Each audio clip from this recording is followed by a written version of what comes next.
Look at Bakhmut right now from the air. To be perfectly blunt, it looks a lot like Hiroshima. Mm. There isn't much left. And the area that was holding out on the edge of town was consisted of a couple of concrete reinforced buildings that stood up remarkably well against Russian fire.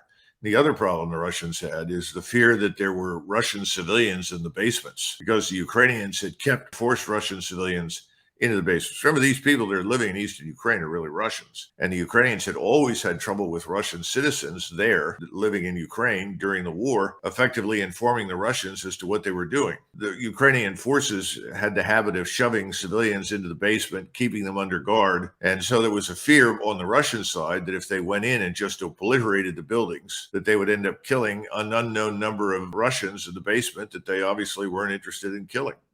So all of this combined to string out this battle much longer than should have been the case.